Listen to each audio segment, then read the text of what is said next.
Welcome to Divine Timing Meditations.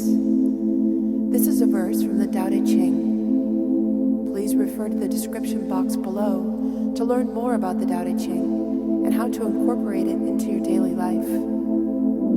The relaxing music here will continue for a few minutes after the verse is read aloud.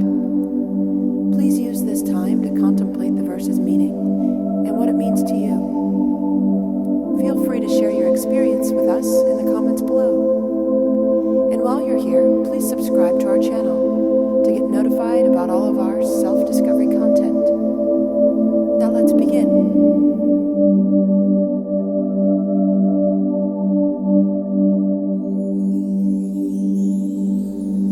Verse 8 of 81, Tao Te Ching. The highest goodness, water-like, does good to everything and goes unmurmuring to places men despise.